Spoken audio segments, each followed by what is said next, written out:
Good morning friends, welcome back to my channel BPSC bytes. ये last class होगी, ये 70th main series के जो मैं लेक्चर्स ले रही हूँ। ठीक है, एंड आई वुड से कि I am also learner like you. अगर कुछ मिस्टेक हो गई होगी तो फिर please forgive me, but these classes are for like quick revision, जो आपको ना जो कोर कॉन्सेप्ट है उसको ब्रश अप करवा दे। ऐसा नहीं है कि मैं इसमें आपको पूरा पढ़ा रही हूँ या टीच कर रही हूँ। These are the classes which will help you. आप 2 के स्पीड पे देखोगे या 1.5 के स्पीड पे देखोगे तो that will help you for the quick revision in case you are short of time, या आपके पास पॉजिटिव ऑफ टाइम है इस वजह से। ठीक है, so without any delay let's begin our class today. तो आज जो है बेसिकली ये जो पीडीएफ है ये जीएस, मैं इसको बोली हूँ कि ये पॉलिटी का जो भी करंट अफेयर्स है उसकी ये है, बट आई वुड सजेस्ट कि एक ये बुकलेट है एंड एक इकोनॉमी की करंट अफेयर्स की जो बुकलेट है वो आप जीएस 1 के पहले भी पढ़ के जाइएगा या रिवाइज करके जाइएगा, बिकॉज जो आपका जीएस 1 का जो सिलेबस है वो आपका current affairs of national and international affairs है। सो इट बिकम्स इम्पॉर्टेंट कि आप, हो सकता है कि इसमें भी ये क्वेश्चंस पूछी जा सकती है। जैसे मैंने वहाँ पे बोला था ग्लोबल हंगर इंडेक्स है या ह्यूमन डेवलपमेंट इंडेक्स है, वो सारे जो इंडेक्स है, इवन फिजिकल इंडेक्स आने का तो चांसेस कम है, बट वो सारी चीज़ें आपके जीएस पेपर 1 में भी आ सकती है। ठीक है, so without any delay let's begin our class today. So basically अभी जजमेंट आया है, मैं इसलिए ये जजमेंट इंक्लूड की हूँ क्योंकि गवर्नर जो है ना वो बहुत ही, गवर्नर या प्रेसिडेंट ये दोनों के केस में एप्लीकेबल होगा। ये जो केस जो अभी आपका तमिलनाडु गवर्नमेंट ने की थी अपने गवर्नर जो रवि हैं, आर.एन. रवि के खिलाफ की थी, तो इसमें काफ़ी बड़ा लैंडमार्क जजमेंट आया है आपका सुप्रीम कोर्ट का। ठीक है? तो उन्होंने टाइमलाइन दी है बेसिकली कि कितने मंथ में आपको गवर्नर को एसेंट दे देना है किसी भी बिल पे। To withhold the assent of the bill और reserve it for the president as per the state government advice is like 1 month. ठीक है?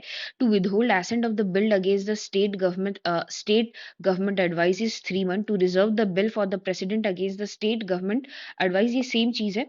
ठीक है, फिर उसके बाद है द ग्रांट एसेस assent to the bill after it has been reenacted by the state assembly 1 month है। तो कहीं ना कहीं ये गवर्नर को एक टाइमलाइन देती है जो हमें डिस्क्रिशनरी पावर इन्हें मिली थी 163(1) के अंदर। अगर आपको याद हो गवर्नर का जो आर्टिकल है 152 से आपका स्टार्ट होता है एंड 163 के अंदर आता है कि इनके पास कुछ डिस्क्रिशनरी पावर है। ठीक है, इवन 200 के अंदर भी, 201 के अंदर भी इनके पास डिस्क्रिशनरी पावर है which bill should be reserve for the president, and फिर उसमें प्रेसिडेंट का कुछ रूल आता है। तो ये हिस्ट्री में पहली बार हुआ है कि जो सुप्रीम कोर्ट ने पहले ही बोल दिया कि जो 10 बिल जो अभी क्या बोलते हैं पेंडिंग है आर.एन. रवि के पास, ठीक है, उसे डीम्ड एसेंट दे दिया उन्होंने उस बिल पे। ठीक है, और ऐसा नहीं है कि सिर्फ ये तमिलनाडु में केसेस हो रहे हैं, यहाँ केरला भी था जो कि कुछ कुछ बिल्स जो है उनके पास पेंडिंग थी। तो this sends a president in both like central state relation के में भी, और आपका क्या बोलते हैं सुप्रीम कोर्ट का role of judiciary in case अगर अभी सुप्रीम कोर्ट का रोल में भी आएगा, यू कैन कोट दिस कि how it is proactive in preserving the federalism या डेमोक्रेसी के जो है, क्योंकि यहाँ पे इन्होंने कहा है कि आप जो विदहोल्ड करते हो बिल तो you are going against the mandate of the democracy, मतलब you are not elected people ना। जो गवर्नर है he is a appointed person by the central government. That's why it becomes anti democratic sometimes when it, मतलब जब indefinitely आप withhold करने लगते हो बिल को। ठीक है, तो कुछ कुछ उन्होंने बहुत ही मतलब अच्छे सेंटेंसेस अगर आप लर्न कर सको तो आप लर्न कर लेना। ठीक है, तो आप लिख सकते हो governor can not be vested with such power which enable him to collude with the union cabinet ensure the death of any और all legislation initiated by the state. ये भी आप कोट कर सकते हो, ये भी आप कोट सकते हो। जब प्रेसिडेंट का है ये केस प्रेसिडेंट पे भी एप्लीकेबल होगा। ठीक है, that the president requires to take decision on the bill reserve for his consideration by the government within the period of 3 months. कहीं ना कहीं जब 201 के अंदर हम रिजर्व करते हैं, मतलब गवर्नर रिजर्व करता है bill for the president, then president has also to give assent within the 3 month. ठीक है, तो ये सारी चीजें हुई हैं जो कि आपका मतलब ये केस को बहुत ही इंपॉर्टेंट बना देता है। बीट गवर्नर का केस, यू शुड स्टार्ट और you should quote this judgment या start your answer with this case study. ठीक है, वन नेशन वन इलेक्शन मैं प्रीवियस क्लासेस में ऑलरेडी कर चुकी हूँ कि इसका क्या है, मतलब जब मैं ले रही थी one static and one current affairs वाले सीरीज में। ठीक है, तो आप एक बार को वो देख लेना या आप गो थ्रू भी कर सकते हो। बहुत ही सिंपलिस्टिक पॉइंट्स है, बहुत ज़्यादा कुछ इसमें ये नहीं है। ठीक है, फिर उसके बाद है आपका कुछ रिकमेंडेशन था। उसका मतलब उस पैनल का, और फिर उसके लिए उन्होंने ये बिल लाया, 129th amendment bill also for one nation one election. तो जो आपका वन नेशन वन इलेक्शन का प्रॉब्लम्स होगा ना, वो इस बिल का भी प्रॉब्लम होगा, ठीक है? तो आप ये समझ लेना, ठीक है? फ्रीबीज़ काफ़ी ज़्यादा न्यूज़ में रहती है, अगर अभी हम फ्रीबीज़ की बात करें तो। फ्रीबीज़ को मतलब अभी जो हमारे प्रेज़ेंट प्राइम मिनिस्टर है, उसे रेवड़ी कल्चर भी कहते हैं, एंड सुप्रीम कोर्ट ने भी इसे कहा है कि इट इज़ लाइक फ्रीबीज़ जो है ना, एक पैरासिटिक कल्चर को, हाँ, ये रहा, पैरासिटिक कल्चर को, लाइफ़स्टाइल को among the poor and discourage them of will to find work also, ठीक है? तो कहीं न कहीं उन्होंने कहा है कि उन्हें पैरासाइट बनाते जा रहा है, ठीक है? तो जो फ्रीबी कल्चर है, there is a thin line between आपका वेलफेयर एंड फ्रीबी, ठीक है? जब आप ह्यूमन्स को या पीपल या सिटीजन को हेल्थ, एजुकेशन, ठीक है, ये दे रहे होते हो फ्री ऑफ कॉस्ट, तो आप कहीं न कहीं उनको अनेबल कर रहे होते हो। When a person is educated, he can become like gainful citizen to a country. When a person is healthy, he can improve his productivity which will help the countries in gaining something, ठीक है? लेकिन जब आप freebies देने लगते हो, ठीक है, कभी-कभी कैश डिस्ट्रीब्यूट होता है, या मतलब फ्री इलेक्ट्रिसिटी देने लगते हैं, ठीक है? तो वो किस वे में हेल्प करता है लोगों को? आप ये समझ रहे हो कि there is a thin line between welfare and freebies. अगर बात करें डीपीएसपी की, तो वेलफेयर स्टेट आर्टिकल 38 भी बोलता है, 39 भी बोलता है, 41 भी बोलता है कि आपका जो अ, अनएम्प्लॉयड है या जो ओल्ड एज है, उनके लिए कुछ-कुछ कार्य किया जा सकता है, ठीक है? तो यही बात है, तो according to RBI, freebies is a public welfare measure that is provided free of charge by the government, ठीक है? केसेस क्या है, सुब्रमण्यम बालाजी केस है, ये 2000 का बहुत ही इंपॉर्टेंट केस स्टडी है। यहाँ पे उन्होंने ये नहीं कहा कि state distributing gifts, colour TV, laptop etcetera eligible for Dzire person is concurrent with DPSP. उन्होंने इसे फ्रीबीज नहीं माना और इसे मतलब इनके फेवर में ही जजमेंट दे दिया, और इसमें कहा गया कि जो डिस्ट्रीब्यूट करते हैं, it is in line with the DPSP, ठीक है? प्लस ईसीआई बोलता है political party should disclose funding mechanism of their freebies. ये भी बहुत ही इंटरेस्टिंग बात है। लेकिन इलेक्शन कमीशन की जब हम इंडिपेंडेंस की बात की थी, बी इट लाइक आपका सिलेक्शन हो उसका, या उसके स्टाफ हो, आपको मालूम है इलेक्शन कमीशन के अपने स्टाफ नहीं होते हैं। फिर उसके बाद पोस्ट रिटायरमेंट इनका रीअपॉइंटमेंट हो सकता है, तो कहीं न कहीं इनकी इंडिपेंडेंस भी प्रॉब्लमैटिक हो जाती है। तो जब हम इन्हें स्ट्रेंथन करेंगे, तो कहीं न कहीं जब ये जो क्वेश्चन है कि political parties to disclose funding mechanism for the freebies, ये भी काफ़ी अच्छे तरीके से वो हैंडल कर सकता है। तो क्या-क्या पॉज़िटिव इम्पैक्ट और नेगेटिव इम्पैक्ट हो सकता है किसी भी फ्रीबीज़ का, ठीक है? फुलफिल बेसिक नीड्स है, जो गरीब हैं, अगर अभी भी हम देखें, अगर मल्टी पॉवर्टी डायमेंशन इंडेक्स जो नीति आयोग ने कहा है, तो अभी भी हमारा 11% जो पॉवर्टी जो है, अगर तेंदुलकर कमिटी की बात करें, तो वो 21% बोलते हैं। अगर अभी आप हम बताएँ, तो पीडीएस में हम लोगों का लगभग 90 मिलियन पीपल आर कवर्ड है, ठीक है? तो वो चीज़ है, और एक अभी रिसेंट रिपोर्ट आई थी कि जो एक 100 मिलियन जो पीपल है, हम लोग का 140 मिलियन की जो पॉपुलेशन है, तो बोल रहे थे 100 मिलियन जस्ट वो अपना बेसिक इनकम कमा रहे हैं, कि मतलब एक फुट लाइन से, मतलब अगर थोड़ी-सी भी कुछ इम्पैक्ट हुई, तो वो बीपीएल में आ जाएँगे। तो एक ऐसी रिपोर्ट भी आई थी। तो fulfil their basic needs, okay. Address social and gender disparity, like mid day meal scheme है, साइकिल टू द गर्ल्स है। अब देखिए, साइकिल टू द गर्ल्स की क्या बात है ना, कि क्योंकि जब हम लोग फीमेल लेबर फोर्स पार्टिसिपेशन की बात कर रहे थे, तो हम लोग वहाँ बहुत ही फेमस क्रिस्टिन लिगार्ड की बात की थी कि वो 27% जीडीपी में कंट्रीब्यूट कर सकते हो। तो when you are giving a bicycle to a girl, you are providing mobility to that girl. वो एक प्लेस से दूसरे प्लेस पे जा जा सकती है आराम से पढ़ाई-लिखाई करने के लिए, and she could become a gainful citizen rather than जो पैसिव रिसीवर एंड में रहती हैं वुमेन, ठीक है? फिर उसके बाद है promote inclusivity and social mobility. Free बस राइड दिया गया है। तो देखिए, बहुत सारी ऐसी जो फीमेल्स हैं जो काम करती हैं, अगर आप डोमेस्टिक हेल्प की बात करें, दो वो अनऑर्गेनाइज्ड सेक्टर है, लेकिन वो काफ़ी लाइफ़लाइन होती हैं महिलाओं की। अगर आप दिल्ली में रहे होंगे, तो वहाँ पे जो काम करती हैं दीदियाँ जो घरों में, तो उनका जो बेसिक सोर्स रहता है ना, वो बसों में ही आती-जाती हैं, वो पिंक टिकट कटाती हैं एंड फिर वो जाती है। सपोज़िटली ओल्ड राजेंद्र नगर में जैसे बहुत सारे स्टूडेंट होते हैं जो यूपीएससी का प्रिपरेशन कर रहे होते हैं, तो वहाँ पे जो होती है, वहाँ पे पटेल नगर है, शादीपुर है, ठीक है? तो आस-पास के एरिया में ना, तो ये लोग जो बस से ही ट्रैवल करती है, तो सोचिए उनकी कितनी मोबिलिटी है। अगर वो अगर सिर्फ़ एक जगह पे काम करती, तो शायद वो उतना इनकम नहीं कमा पाती। इसीलिए promoting inclusion and social mobility. Political participation attract disengage voters. कभी-कभी क्या होता है कि ये एंगेजमेंट बढ़ा देता है, मतलब ये लुभावने जो फ्रीबीज़ है वो कभी-कभी जो हमारा वोटर टर्नआउट देखो आप अगर, तो 66% था जब हम लोग अपने पॉलिटी कवर कर रहे थे, 67% था हमारा 18th लोकसभा में, ठीक है? तो कहीं न कहीं वोटर टर्नआउट अभी भी हमारा कम है, लेकिन जब ये फ्रीबीज़ देते हैं तो लोग मोबिलाइज़ हो जाते हैं एंड जाके किसी भी पॉलिटिकल पार्टी को जो जो कि वो सोचते हैं कि उनके लिए बढ़िया कर सकता है, वो उसे वोट देते हैं। तो attract disengaged voter also, mitigate failure of the market. जैसे कि क्या है कि मार्केट जो है हमारी, तो आपको पता है कि हमारी जो मार्केट इकोनॉमी है वो डिमांड एंड सप्लाई पे चलती है, ठीक है? लेकिन कहीं-कहीं पे क्या है कि इनइक्वालिटीज़ भी हो जाती है, आपको पता है कि उसका डिसएडवांटेज है। थोड़ा-सा हमारा मिक्स्ड इकोनॉमी है, बट अभी देखो तो थोड़ा कैपिटलिस्ट लीन्ड है। तो इस वजह से जो वेलफेयर बैक सीट पे आ जाती है, इसीलिए ये फ्रीबीज़ काफ़ी हेल्पफुल रहती है। ठीक है, लेकिन नेगेटिव की बात करें तो फाइनेंशियल बर्डन, अभी रिसेंटली पंजाब का आउटस्टैंडिंग डेब्ट जो है वो 46% है। आपको पता है पंजाब में भी अभी आपकी गवर्नमेंट आई है, तो उनका डेट ना ऑलरेडी हिला हुआ है, ठीक है? डिपेंडेंसी कल्चर है, वही जो सुप्रीम कोर्ट को आप यहाँ कोट कर सकते हो, कहीं न कहीं पैरासिटिक डिपेंडेंसी कल्चर प्रमोट करती है। Undermine sustainable growth and affect intergenerational equity. जब आप किसी को बैठा के पैसे दे रहे हो या फ्रीबी दे रहे हो, तो उसे वो आदत लग जाती है। फिर क्या होता है ना कि उस मैंने जब पॉवर्टी जब पढ़ा रही थी तो ऑस्कर लुइस का आपको जनरेशनल आपको पॉवर्टी की बात की थी कि मतलब वो क्या होता है, विशियस पॉवर्टी साइकिल में ही फँस के रह जाते हैं, वो उससे निकलने की कोशिश नहीं करते हैं, ठीक है? फ्रीबीज़ होता है, ये पॉपुलिस्ट मेजर है, आपको जो सोशो इकोनॉमिक फ्रीबीज़ पॉलिटिकल का स्टंट हो जाता है कि अच्छा ये पार्टी इतनी फ्रीबीज़ दे रही है तो मैं भी इतने दूँगा, तो कहीं न कहीं वो होड़ लग जाती है।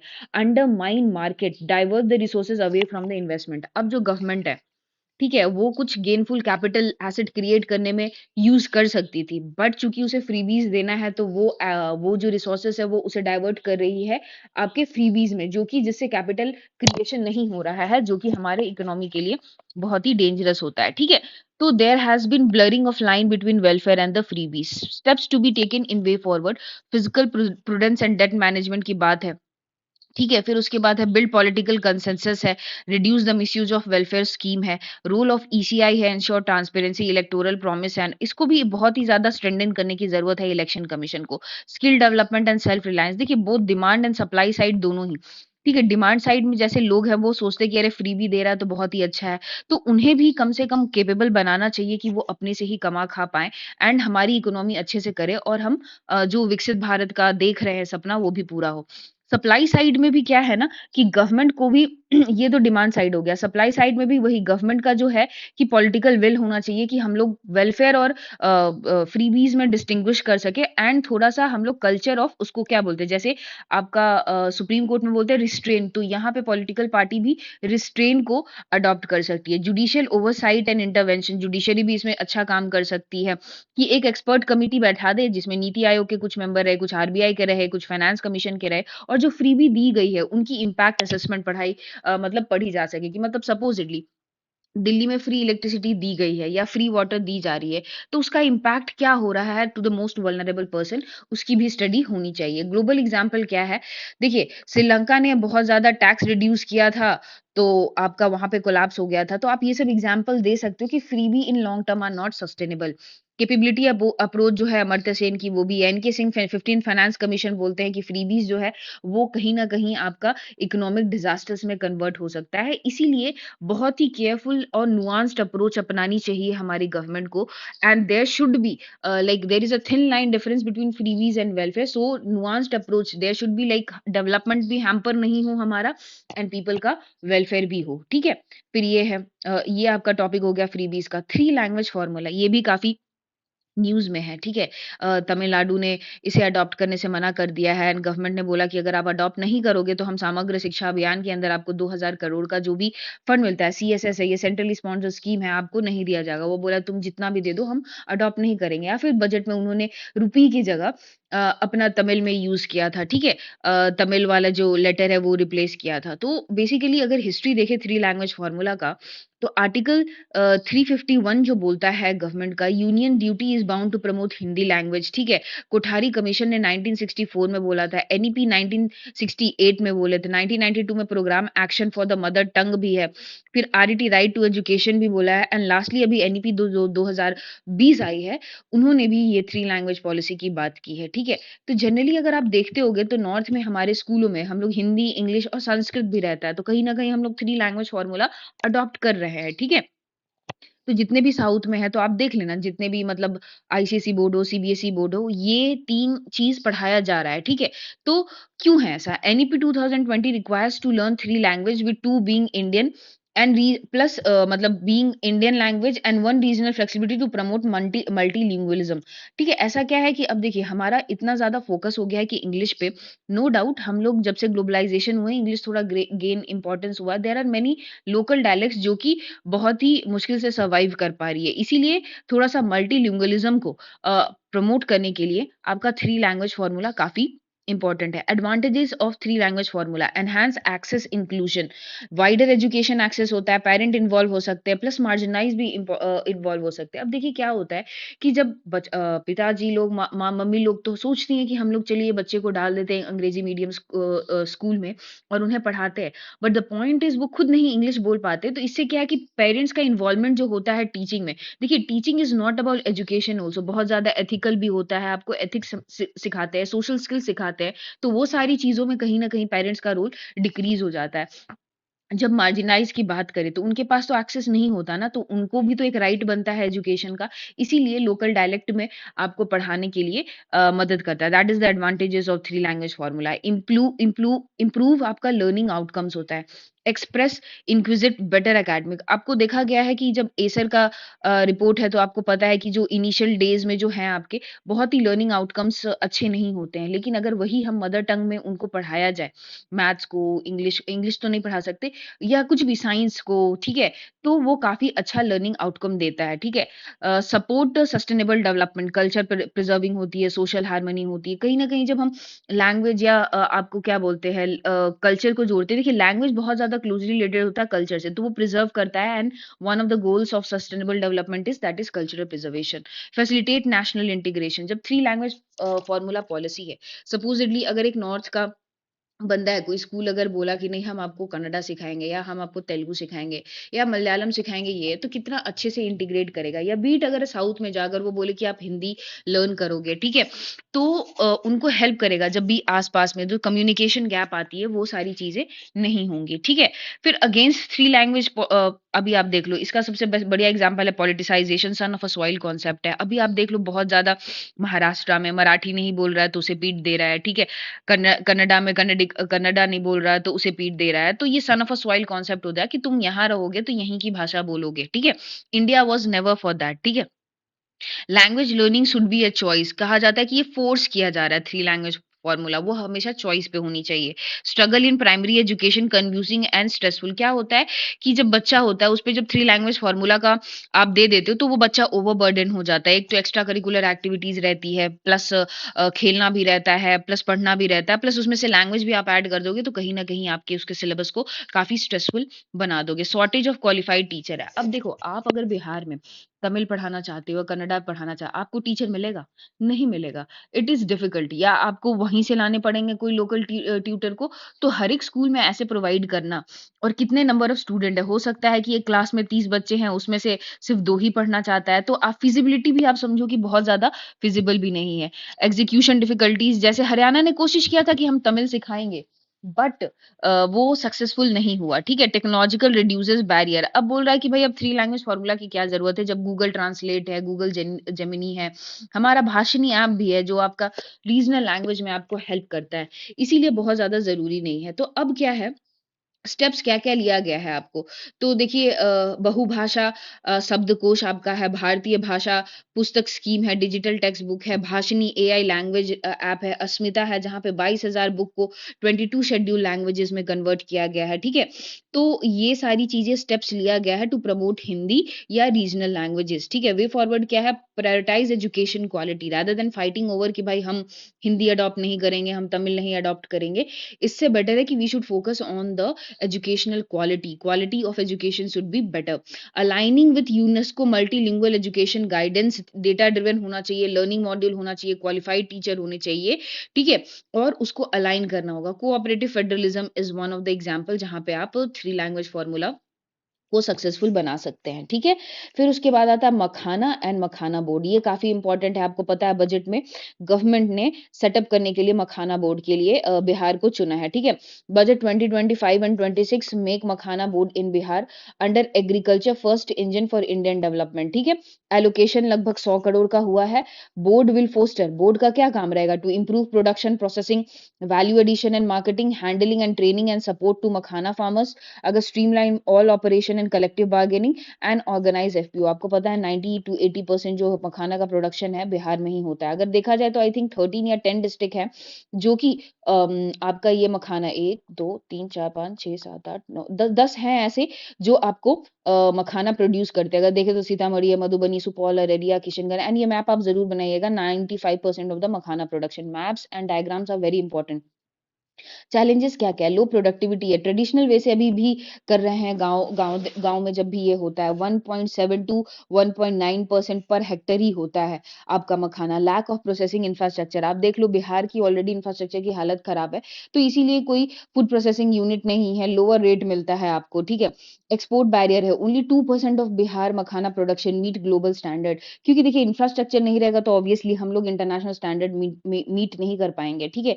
Market inefficiency, absence of organised market, dominance of intermediaries, ये भी कहीं आपको पता है कि एपीएमसी जो है आपका बिहार में एप्लीकेबल नहीं है, तो जो भी है इंटरमीडिएटरीज के थ्रू ही ये जाते हैं, इसीलिए जो एक्चुअल फार्मर्स हैं उन्हें एक्चुअल आपको क्या बोलते हैं प्राइस नहीं मिलती है। Limited awareness about the government scheme, and जो फार्मर्स भी हैं जो छोटे छोटे हैं उन्हें बहुत ज्यादा स्कीम्स के बारे में भी अवेयरनेस नहीं है। इनिशिएटिव क्या क्या लिया गया है, ये हम लोग दो इनिशिएटिव लेंगे, एक बिहार लेवल पे क्या लिया गया है और एक आपका सेंट्रल लेवल पे क्या लिया गया है। तो national research institute for makhana in Darbhanga by ICAR in 2001 में, ठीक है? फिर उसके बाद है one nation one district product में दरभंगा एंड मुजफ्फरपुर को मखाना के लिए चुना गया है। जीआई टैग इन 2022 मिथिला मखाना को दिया गया है। बिहार की अगर बात करें तो इकोनॉमिक सर्वे 2024-25 में वो बोले हैं कि इतना हेक्टेयर अंडर मखाना, इतना टन्स है, 10 डिस्ट्रिक्ट है। ईएसआई में आपका ये अचीवमेंट्स बता रहा है। मिथिलांचल एफपीओ है हमारा, 10 डिस्ट्रिक्ट में प्रोड्यूस होता है। 56,000 टन हम लोगों ने प्रोड्यूस किया है। स्कीम्स क्या-क्या हैं? एचवाईबी सीड देते हैं 100% सब्सिडी पे, 75% सब्सिडी है आपका फॉर स्टोरेज है, एंड प्रमोटिंग एंड मार्केटिंग के लिए भी वो हेल्प करते हैं। एग्री इन्वेस्टमेंट प्रमोशन पॉलिसी भी है, मखाना यूनिट है। अगर ये 2022 या 21 में है, एग्री इन्वेस्टमेंट पॉलिसी है, उसकी एक सेपरेट विंग है जो कि मखाना यूनिट के लिए है, ठीक है? Sorry, steps sorry, steps towards organise promote R and D for commercialisation of makhana को लेना चाहिए। अगर ज्योग्राफी की बात करें, एक शॉर्ट आंसर क्वेश्चन में ये भी तो आ सकता है कि what are the geographical condition for makhana, ठीक है? जो आपके पेपर 2 में आ सकता है। तो ये एक्वेटिक फ्लावरिंग क्रॉप है, ठीक है? ट्रॉपिकल एंड सब ट्रॉपिकल क्लाइमेट में होता है, इसे ब्लैक डायमंड भी बोलते हैं। स्टैग्नेंट पेरिनियल वाटर चाहिए होता है, pond of 4 to 6 feet of water चाहिए होता है। टेम्परेचर कितना चाहिए होता है? 20 degree to 35 degree Celsius, humidity 50 to 90%, rainfall 100 to 250% and loamy soil चाहिए होता है। तो ये कंडीशन होता है। तो आप लिख सकोगे ज्योग्राफिकल क्या-क्या रिक्वायरमेंट्स है मखाना के, ठीक है? तो ये मखाना बोर्ड का हो गया। 23rd लॉ कमीशन अभी फॉर्म हुआ है। जस्टिस दिनेश महेश्वरी उसके चेयरपर्सन है, एंड 2 परमानेंट मेंबर है, एक हितेश जैन है जो कि एडवोकेट है, एंड डीपी वर्मा है जो कि एक फैकल्टी है बीएचयू के, ठीक है? तो बेसिकली अगर बात की जाए तो ये जो 23rd लॉ कमीशन है, ये 39 ए डीपीएसपी एक्ट के पार्ट 4 को मीट करती है, जहां पे हम लोग फ्री एंड लीगल एड की बात करते हैं और हमारे लीगल सिस्टम को काफी रोबस्ट बनाने की बात करते हैं। ये ना स्टैट्यूटरी बॉडी है ना कॉन्स्टिट्यूशनल बॉडी है, it is an executive body by Government of India to recommend legal reform and ensure efficient administration in law. First law commission Macaulay के अंदर फॉर्म हुआ था in 1835, established by Charter Act 1833। 3 years का terms रहता है। अभी जो appoint हुए हैं वो 1 सितंबर 2024 से 31 अगस्त 2027 तक रहेंगे। First law commission post independence आपको पता है एमसी सेतलवाद के द्वारा किया गया था। ठीक है, कॉम्पोजिशन क्या है? 1+2 हम लोगों ने देखा कि अभी जस्टिस महेश्वरी है, एक हितेश जी हैं और एक डीपी वर्मा जी हैं। मैंडेट क्या-क्या है? Reviewing existing law in light of DPSP, identify obsolete law, address legal issue affecting the poor, enhance judicial administration, simplify law and propose new law. तो ये फंक्शंस है उसके। अगर कंट्रीब्यूशन देखा जाए तो 41st लॉ कमीशन रिपोर्ट जो 1969 में आई थी, वो सीआरपीसी के लिए एक्ट पास हुआ था। फिर अगर 98 में देखें 165 तो राइट टू एजुकेशन की बात की थी। 186 देखें 2023 में तो नेशनल ग्रीन ट्रिब्यूनल के बारे में बोला गया था। 246 जो 2014 में amending arbitration and conciliation act था। अगर 2014 में देखें 248 टू 251 तो रिपील्ड 1500 ऑब्सोलीट लॉ है। ठीक है, फिर उसके बाद 255th लॉ कमीशन जो है इलेक्टोरल रिफॉर्म की बात की गई थी and strengthening election commission of India. तो आप ये लिख सकते हो अपने कंक्लूजन में इलेक्शन कमीशन ऑफ इंडिया पे जब क्वेश्चन आए कि 255th लॉ कमीशन ने कहा है कि इलेक्टोरल रोल को तो ऐसे इंटरकनेक्ट करने की कोशिश कीजिए। जो होते हैं ना, अगर आप इंटरलिंक्ड कर लोगे तो आपके आंसर्स काफी वाइड एंड वेरिड हो जाएंगे। ठीक है, यूपीएस भी काफी न्यूज में रहा था क्योंकि पहले तो हमारा आपका ओल्ड पेंशन स्कीम था, फिर गवर्नमेंट ने 2004 में एनपीएस लाया, फिर अब वो यूपीएस लाने की बात कर रहे हैं। ठीक है, based on recommendation of TV Somnath committee. ठीक है, option of the future employ UPS में रहे या एनपीएस में, चॉइस अभी वंस इज फाइनल। आपको चूज करना है कि आपको यूपीएस में रहना है या एनपीएस में रहना है। ठीक है, तो क्या है, बेसिकली मैंने डिफरेंस बता दिया है यूपीएस, एनपीएस एंड ओपीएस में। एक ये भी क्वेश्चन बन सकता है, लेकिन अगर सिर्फ यूपीएस पे आए तो आप क्या लिखोगे? देखिए, एलिजिबिलिटी जो है वो 1 अप्रैल 2025 से है to all central government employ. अभी जो ये यूपीएस है सिर्फ सेंट्रल गवर्नमेंट एम्प्लॉय के लिए आई है। कंट्रीब्यूशन क्या है? देखिए, कंट्रीब्यूशन तो बोथ एम्प्लॉयर एम्प्लॉय दोनों करती है। तो जो गवर्नमेंट है वो 18.5% करेगी एंड जो एम्प्लॉय है वो 10% करेगा आपका यूपीएस में। ठीक है, एश्योर्ड पेंशन की बात करता है जहां पे बोलता है कि आपको एश्योर्ड पेंशन मिलेगा 50% of the average basic salary of last 12 month and minimum आपको कितने दिन की सर्विस देनी होगी? 25 साल की देनी होगी। लेकिन अगर आपका 25 साल से कम है तो आपको प्रपोर्शनेट मिलेगी जितना आप साल सर्विस किए हो ना। लेकिन आपको मिनिमम जो है लेसर सर्विसेज जो है, लेसर सर्विसेज मिनिमम 10 साल तो होने ही चाहिए। और सुपर एनुएशन बेनिफिट भी देंगे कि जैसे आप जब रिटायर करते हो तो आपको ग्रेच्युटी मिलती है, उसके साथ साथ आपको एक सुपर एनुएशन बेनिफिट भी मिलेगी। मिनिमम पेंशन जो है आपको 10,000 मिलेगा इन केस डेथ हो जाती है जो भी सेंट्रल गवर्नमेंट का एम्प्लॉय है। तो 60% जो है आपका एम्प्लॉय का पेंशन आपका वो फैमिली को मिल जाएगा। ठीक है, इन्फ्लेशन जो है डीए एडजस्टेड होता है। फिर उसके बाद ministry of finance and regulating authority जो है पीएफ नोडल मिनिस्ट्री कौन सी है? मिनिस्ट्री ऑफ फाइनेंस है एंड रेगुलेटेड बाय पीएफआरडीए, क्योंकि वो पेंशन फंड को रेगुलेट कर रही है। अगर एनपीएस की बात करें तो ये 2004 में लॉन्च हुआ था। रिटायरमेंट जो है to the all citizen to 18 to 65। देखिए, एनपीएस में ऐसा नहीं है कि सिर्फ सेंट्रल गवर्नमेंट या स्टेट गवर्नमेंट के एम्प्लॉय, आपके जैसे मेरे लोग जो प्राइवेट में भी हो वो भी एनपीएस में एनरोल करा सकते हैं। वहां पे 24% कंट्रीब्यूशन होता था, गवर्नमेंट 14% करती थी, एम्प्लॉय 10% करता था। ठीक है, पेंशन अमाउंट फिक्स नहीं था क्योंकि ये मार्केट लिंक्ड है। जो एनपीएस में पैसा है पता नहीं, अगर आप गवर्नमेंट एम्प्लॉय हो तो जो आप ई प्रोटेन में जाके अपना देखोगे अकाउंट में तो वहां पे आपका लिखा रहता है कि इक्विटी में आप इतना 33% इन्वेस्ट किया और उसका क्या रेट है वो आपका मार्केट लिंक रहता है। ठीक है, फिर उसके बाद मिनिमम पेंशन की कुछ यहाँ पे बात नहीं की गई है।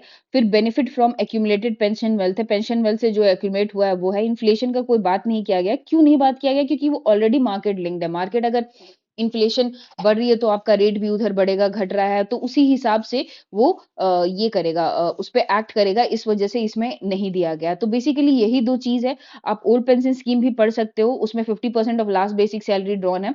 ये काफ़ी अच्छी मानी जाती है। अभी झारखंड में ये ओपीएस ही चलता है और बिहार में अभी एनपीएस चलता है। ठीक है? तो ये हो गया। अभी बहुत ज़्यादा न्यूज़ में section CA of citizenship act भी चल रहा था। आपको मालूम है कि सिटीज़नशिप पे जो एक्ट बनाने का हक है वो पार्लियामेंट का है। और पार्लियामेंट ने कॉन्स्टिट्यूशन को फॉलो करते हुए सिटीज़नशिप एक्ट 1955 लाया था। बट आपको मालूम होगा कि 1971 में जब बांग्लादेश वॉर हुआ था, तो बहुत ज़्यादा माइग्रेंट जो थे इन्फ्लक्स होके आसाम में आए थे। तो बहुत ज़्यादा ये हो रहा था कि भाई वहाँ की डेमोग्राफी चेंज होगी, वहाँ की कल्चर चेंज होगी, तो बहुत ही प्रॉब्लमैटिक होने लगा था। इस वजह से वहाँ के लोगों ने, मतलब जो वहाँ के स्टूडेंट यूनियन है, जो वहाँ के लोकल लीडर्स हैं, वो सारी चीज़ें डिमांड करने लगे कि नहीं भाई हमें तो प्रोटेक्शन चाहिए।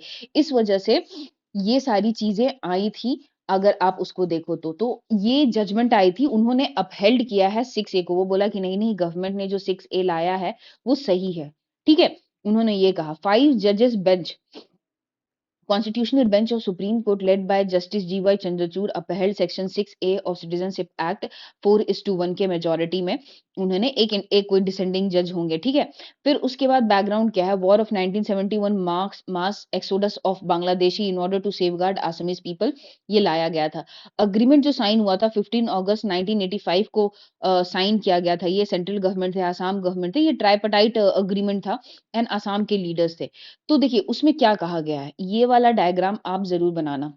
कट ऑफ डेट एक 1 जनवरी 1966 है, मतलब देखिए कुछ तो आए होंगे जो बांग्लादेश से जो 66 से पहले आए होंगे, तो वो उन्हें बोला गया कि you will be granted citizenship, ठीक है। फिर आपका 1 जनवरी से 1966 से लेके 25 मार्च 1971 के बीच में जो आए थे, उनको एलिजिबल है सिटीजनशिप, लेकिन 10 इयर्स ऑफ डिसएनफ्रेंचाइजमेंट, मतलब अगर आप भारत में 10 साल रहे हो तो आपको मिल सकता है, आपको अप्लाई करना पड़ेगा सिटीजनशिप के लिए। Post 25 March 1971 you will be classified as an illegal immigrant, ठीक है। तो ये सारे एग्रीमेंट थे। चैलेंजेस क्या क्या थे, कॉन्स्टिट्यूशनल देखिए जो जो जो जिस बेसिस पे इसको चैलेंज किया गया था 6 को, बोला कि ये वायलेट करता है as amended article 6 and 7 without any constitutional amendment act. कहा जाता है कि जब भी आप कॉन्स्टिट्यूशन के आर्टिकल्स को चेंज कर रहे हो तो you should pass constitutional amendment act. Violation of article 15 right to equality, ठीक है। Infringement of article 29 that is threatening Assamese culture या नेशनल सिक्योरिटी की बात की, तो एससी ऑब्जर्व किया कि देखो article 6-7 deals with the citizenship, ठीक है। And while section 6A address the latter migration, तो वो कहा कि जो 6A है एंड आर्टिकल 6 एंड 7 जो आपकी सिटीजनशिप में जो डील की गई है, वो दो डिफरेंट एस्पेक्ट है, वो सिटीजनशिप के साथ डील करती है। आपको मालूम होगा कि जो भी आपका क्या बोलते हैं 5 6 7 8 9 10 जो है आपको वो कुछ सिटीजन बताता है कि अगर कोई गया फिर वापस आया तो कैसे मिलेगा सिटीजनशिप, अगर आपने 2 सिटीजनशिप ले लिया किसी कंट्री का तो आपका इंडिया का चला जाएगा। तो ये प्रोविजंस वहां पे कहे हुए हैं, ठीक है। While section 6A deals addresses the migration का इशू करता है, सिटीजनशिप का नहीं इशू करता है, वो माइग्रेशन का इशू का कहता है, क्योंकि वो बोलता है 1 जनवरी 1966 से पहले उनको दे दिया जाएगा, ठीक है। तो वो बोला था माइग्रेशन को टैकल करने के लिए ये लाया गया है। Not violets article 14, special cases में मास इमिग्रेशन होती है। देखिए आपको पता है जब आर्टिकल आप 14 पढ़ रहे होगे तो वहां स्पेशल केसेस भी दिया जाता है जहां पे इक्वालिटी, वही आर्टिकल भी बोलती है कि आप अफर्मेटिव एक्शंस के लिए कुछ कुछ चीजें ले सकते हो, ठीक है। और वहां पे भी आर्टिकल 14 इज नॉट एब्सोल्यूट, जैसे कि आपका गवर्नर 361 के अंदर ए के अंदर आपका बात करते हैं, जब आर्टिकल 150 105 की बात करते हैं, जो प्रिविलेजेस की बात करते हैं, तो these are not protected by right to equality. वैसे ही वो बोल रहे हैं कि article 14 is not absolute, special case जहां मास इमिग्रेशन हो रही है वहां पे ये एप्लीकेबल हो सकता है, ठीक है। Regulation mass immigration is not equivalent to external aggression, मतलब किसी ने कहा था, चैलेंज किया था कि ये जो आप भगा रहे हो इमिग्रेशन को ये एक्सटर्नल अग्रेशन है, तो वो बोला कि भाई हम लोग अगर मास इमिग्रेशन को प्रोटेक्ट करने के लिए करें, it is not external, cultural identity is not infringe, ठीक है। कोई भी कल्चरल आइडेंटिटी इन्फ्रिंज नहीं हुई है, सुप्रीम कोर्ट ने ये बोला। तो careful balance between addressing the Assam socio political जो कंसर्न है, uphold constitutional principle, affirm the parliamentary authority over citizenship while ensuring Assam distinct historical demography। तो एक ये हिस्टोरिकल आप बोल सकते हो जजमेंट की, जो कि गवर्नमेंट की पावर को भी इंश्योर किया है एंड आसाम की कल्चरल आइडेंटिटी को भी इंटैक्ट रखा है, ठीक है। फिर आपका प्लेसेस ऑफ वर्शिप एक्ट आया है, ये भी काफी न्यूज में था, तो इस पे भी क्वेश्चन बन सकते हैं। तो बेसिकली क्या है ना, places of worship act 1991 has been at the central legal political debate amid a fresh challenge on its applicability. Shahi Jama Masjid dispute जो आपका है री इग्नाइटेड द डिसीजन। अगर हिस्ट्री की बात करें तो 16 जामा मस्जिद की जो अभी हम बात कर रहे हैं, तो 16 सेंचुरी में बिल्ड ओवर एन एशियंट हर टेम्पल मंदिर के ऊपर ये बना था। अराउंड 1528 बाय मीर कोई एक है हिंदू बेग, मीर हिंदू बेग अंडर बाबर जनरल के अंदर वो बाबर था। डिस्टिंक्ट स्टोन मशीनरी, बेसिकली ये इशू इसलिए हटा ना क्योंकि जो इसकी आर्किटेक्चर थी, ये जो मुगल की आर्किटेक्चर जैसे पायतरा दू है, फिर आरबस क्यू मॉडल है, वो सबसे काफी हटके था, ठीक है। इस वजह से इसे चैलेंज किया गया था। लीगल स्टेटस ऑफ मॉस्क क्या है, classified as protected monument under Asian Monumental Preservation Act 1904, listed as monument of national importance by ASI Archaeological Survey of India। ठीक है, इसका लीगल स्टेटस क्या क्या है शाही जामा मस्जिद का, ठीक है। तो एशियन मॉन्यूमेंट एक्ट है ये, जो आपका क्या बोलते हैं कर्जन के पीरियड में आया था। फिर उसके बाद आपका ये आ गया है, एएसआई के अंदर ये प्रोटेक्टेड है।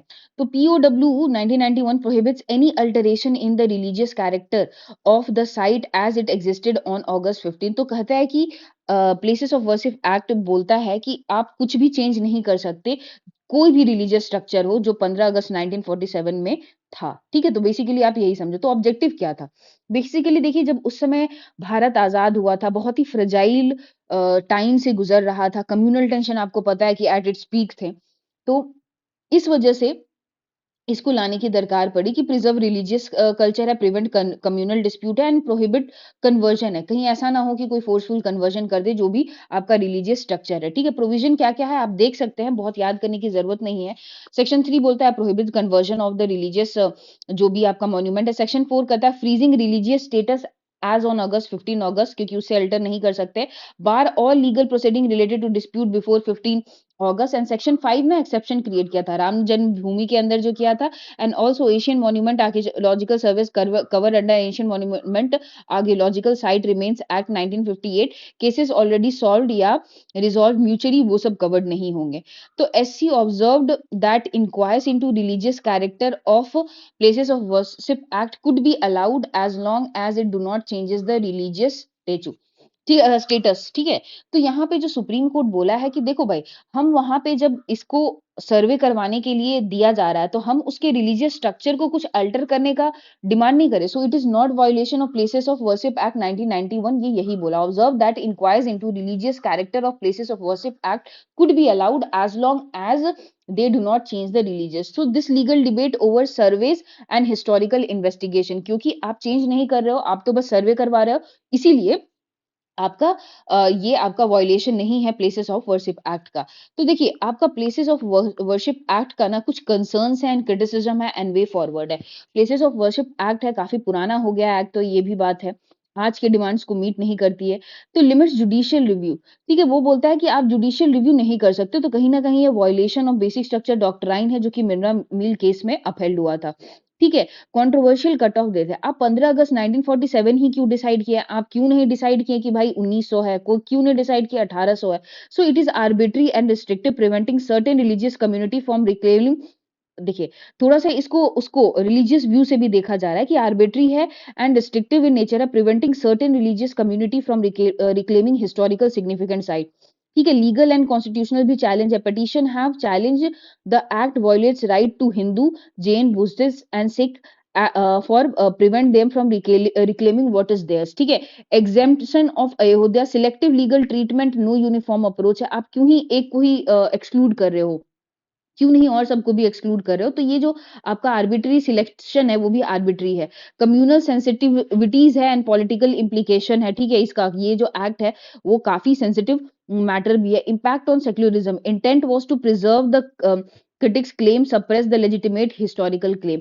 कहा जाता है कि जो प्लेसेस ऑफ वर्शिप एक्ट लाया गया था उसका इंटेंट सेक्युलरिज्म था, लेकिन अब ये एज अ टूल यूज हो रहा है to suppress certain historical claims. तो वे फॉरवर्ड क्या होगा? देखिए, ये सब जो बहुत ही सेंसिटिव और क्रिटिकल मैटर होता है, तो इसके लिए बहुत ही नुआंस्ड अप्रोच चाहिए होता है एंड बहुत ही कैलिब्रेटेड अप्रोच चाहिए होता है। तो need for legal clarity, supreme court should provide a clear interpretation and resolve the ambiguity, preventing over reach by lower courts. ठीक है, इस ये सब जो केसेस में होता है ना कि लोअर कोर्ट्स पे नहीं छोड़ छोड़ देना चाहिए, क्योंकि ये बहुत ही सेंसिटिव मैटर होता है, कम्युनल राइट वगैरह हो सकते हैं। इसीलिए कहा गया है कि इसे हायर जुडिशरी को ही लेना चाहिए। डीपॉलिटिसाइजेशन ऑफ रिलीजियस डिस्प्यूट, ये तो यूटोपियन थॉट है, छोड़ दीजिए, आप लिख सकते हो। Political party should avoid focus on communal harmony, focus on social harmony, balance approach, respect religious sentiment, uphold rule of law and legal principal and promote national unity. ये सारे आपके कंक्लूजन में चले जाएंगे। सब क्लासिफिकेशन ऑफ एससीज एंड एसटीज ना, ये भी काफी इंपॉर्टेंट है, क्योंकि अभी 7 जजेस बेंच ने, ठीक है, 6:1 रेशियो में इस पे जजमेंट दी है। State of Punjab versus Darvinder Singh and others. ठीक है, overturn 2004 judgment of EV Chinna, मतलब जो भी इसका प्रोनाउंसिएशन है, चिन्नैया, ठीक है, versus state of Andhra Pradesh, which held that supreme एससीज ST constitute a homogeneous group that can not be internally classified. देखिए, बेसिकली क्या हुआ था ना कि ये जो आंध्र प्रदेश का है, ये क्यों आया? ये जो केस है state of Punjab versus Devendra क्यों आया था? क्या हुआ था? पंजाब में एक एक्ट लाया गया था 2004 या 6 के करीब में कि उन्होंने एसटी-एससी के टर्म्स में उन्होंने 2 कम्युनिटी को रिजर्वेशन दे दिया था 50%। फिर ये चैलेंज हुआ था और चैलेंज होके ये गया था कोर्ट में। फिर कोर्ट में बोल दिया कि नहीं-नहीं मतलब वहाँ के जो हाई कोर्ट है, हरियाणा ने कह दिया कि नहीं-नहीं ये तो अगेंस्ट है, इसीलिए इसको इनवैलिडेट कर दिया गया था। बोला उसमें यही बोला गया था कि ईवी चिनैया का जो केस में था, उसमें एसटी-एससी को एक होमोजेनस ग्रुप माना गया है। आप उसमें बाइफरकेट नहीं कर सकते हो, ठीक है? इसीलिए उस लॉ को उन्होंने इनवैलिडेट कर दिया था। फिर इन्होंने क्या किया कि इन्होंने सुप्रीम कोर्ट में चैलेंज किया उस एक्ट को। तब जाके उन्होंने अपहेल्ड किया कि नहीं देयर शुड बी क्लासिफिकेशन होना चाहिए विदिन जैसे ओबीसी में आपका ओबीसी क्रीमी लेयर है कि आप हैं other backward class but there are certain people who are well off जो कि पहले से वेल ऑफ हैं। ठीक है? तो उनको ये क्लेम करना कहीं न कहीं जो सबसे डाउन ट्रॉडन है उनके साथ इनजस्टिस हो जाता है। वही इस केस स्टडी में भी हेल्प हुआ है, ठीक है? फिर उसके बाद है आपका ओवरटर्न्ड है। तो जजमेंट क्या-क्या बोला है? Sub classification should be permitted, judicial oversight ensures doctrine of proportionality आपको doctrine of proportionality KV Puttaswamy में आया है आपका। Application of creamy layer principle in as in OBC, first generation limitation within the family and distinction between sub classification and categorisation मतलब यहाँ पे actually बोले हैं कि क्लासिफिकेशन करना चाहिए, कैटेगराइजेशन नहीं करना चाहिए और आपको पता है कॉन्स्टिट्यूशन ऑफ इंडिया में क्लासिफिकेशन अलाउड है, कैटेगराइजेशन अलाउड नहीं है। तो कोई-कोई बोलता है कि भाई ये जो जजमेंट आया है सुप्रीम कोर्ट का जो Davinder Punjab state of Punjab versus Darvinder Singh versus others, ये काफ़ी देखिए यही हिस्टोरिकल की मैं बात कर रही थी कि पंजाब एसएससी रिजर्वेशन बिल था 50% reservation for Valmiki and Mazhabi Sikh के लिए है 2010 में हाई कोर्ट जो struck down the law citing EV Chinnaiah ruling in 2004 can not be further sub divided under article 241 और इसी को ओवरटर्न किया है सुप्रीम कोर्ट ने। तो अगेंस्ट क्यों है?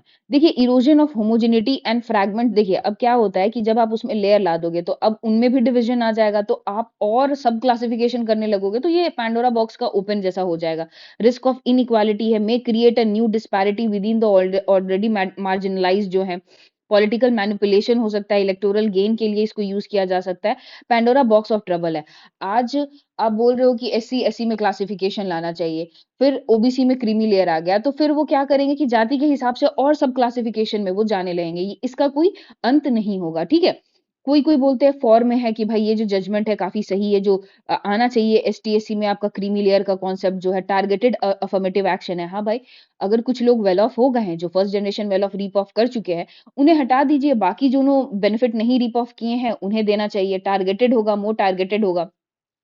सोशल जस्टिस अलाइनमेंट है, अपलिफ्टिंग मार्जिनलाइज़ है, ये सोशल जस्टिस जो है हमारा वेलफेयर स्टेट जो है आर्टिकल 38 के अंदर बोला जाता है, कहीं न कहीं उससे अलाइन करता है। कॉन्स्टिट्यूशनल वैलिडिटी है आर्टिकल 15 4 है, 16 4 है एंड 342 ए है, ठीक है? प्रेसिडेंस ऑफ ओबीसी अब देखिए ओबीसी में तो सक्सेसफुल हुआ ना, ओबीसी क्रीमी लेयर, तो वैसे एससी-एसटीज़ में भी हो जाएगा, ठीक है? सिग्निफिकेंस क्या है? Overrule EV Chinnaiah case enable the state to refine their reservation policy, redefine their uh, reservation policy empowerment of the state to greater autonomy in restructuring policy based on ground of reality and judicial scrutiny तो कहीं ना कहीं ये जो judgement है काफी significant है क्योंकि उन्होंने तो ओवरटर्न कर दिया है एंड रिजर्वेशन पॉलिसी को रीडिफाइन किया है और स्टेट को भी ज्यादा ऑटोनॉमी दे दिया कि दे कैन डिसाइड की how the reservation policy should work based on ground realities and judicial scrutiny भी हो सकता है चैलेंजेस इन इम्प्लीमेंटेशन आपको पता है डेटा कलेक्शन है ठीक है बैलेंसिंग द इंटरेस्ट है एडमिनिस्ट्रेटिव बर्डन है पॉलिटिकल रेजिस्टेंस होगा धरना स्ट्राइक्स वगैरह सब हो सकते हैं वे फॉरवर्ड में क्या है कि आपका ना data driven use of technology हो सकता है एआई डेटा ड्रिवन जो है आपका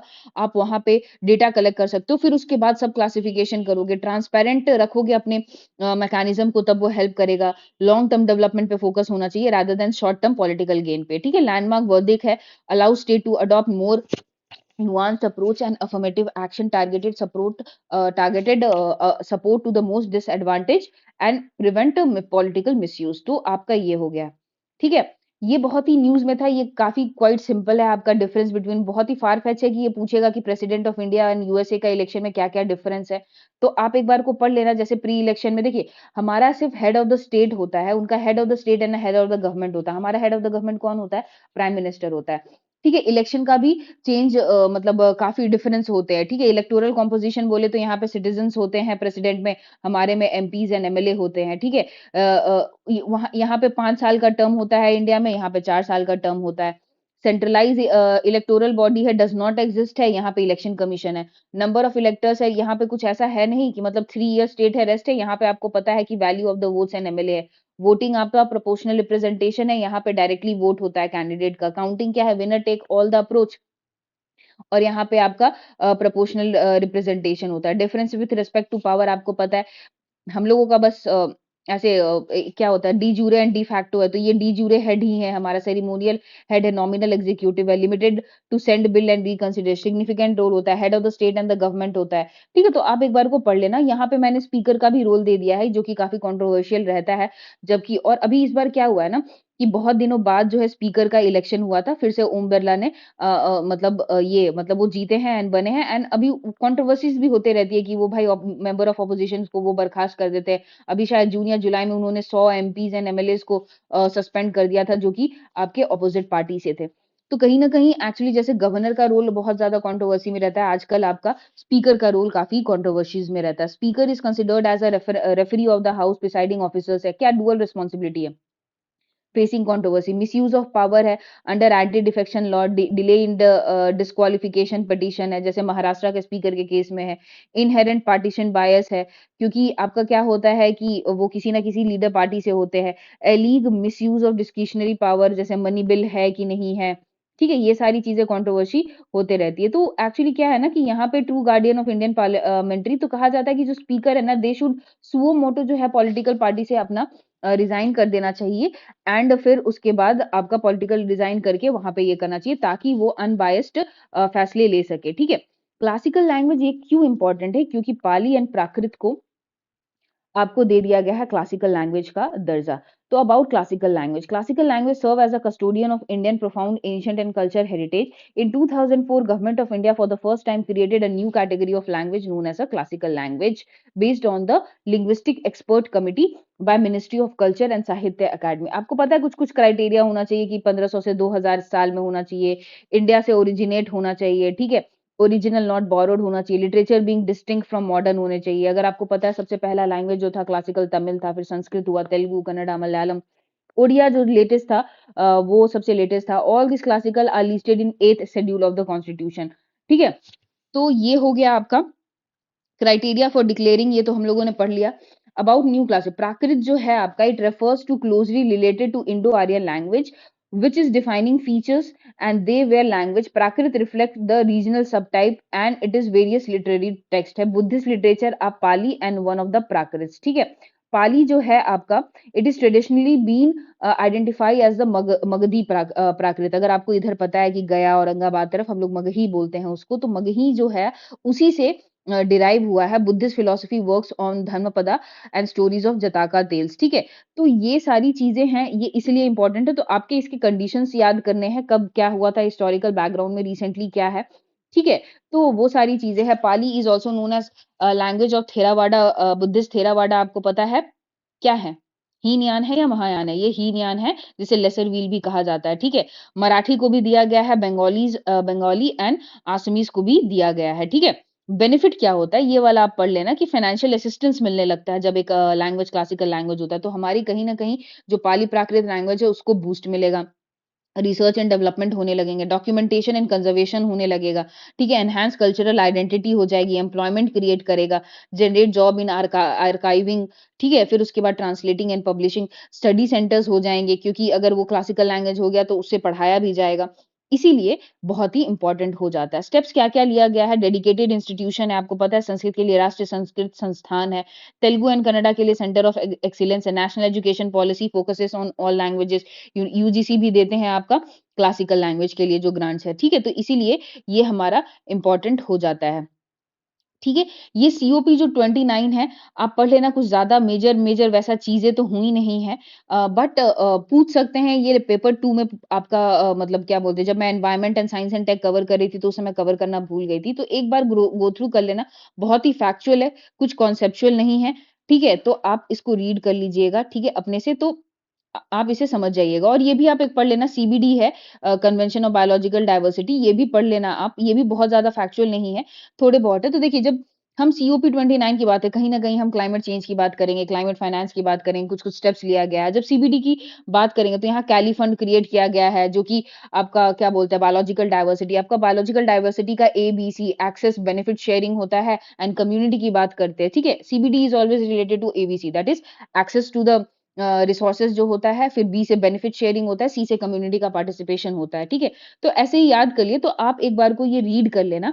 नो दैट मतलब ज़्यादा इम्पोर्टेंट तो नहीं है, बट ऐसा ना हो कि मतलब आप मिस आउट कर जाओ। ये हो सकता है फार फेच है कि आपसे पूछ ले, ठीक है? Till then take care. और एक और बात है, all the best for your exams, ठीक है? ऐसा नहीं है कि बहुत ही टफ आता है। Keep your cool and keep your काम इन द एग्जाम हॉल। आपने बहुत मेहनत की है, ठीक है? बस आपको वहाँ पे जाना है, अपने दिमाग को शांत करना है और अपने कलम को और अपने दिमाग को चलाना है। दैट्स इट, और कुछ भी मैटर नहीं करता है। हाँ, थोड़ी गर्मी बढ़ गई है अभी पटना में। अगर आप देखो तो 40 डिग्री, 41 डिग्री चल रही है, तो keep yourself hydrated during exam, क्योंकि आप जब डिहाइड्रेटेड होते हो तो आपका दिमाग काम नहीं करता है, स्पेसिफिकली जब 2 सिटिंग हो, हिंदी एंड जब ऐसे हो। तो ऐसे क्योंकि आपके मेरिट लिस्ट में काउंट होता है, इसीलिए आप उस पे ध्यान दीजिए, ठीक है? Till then take care, bye bye.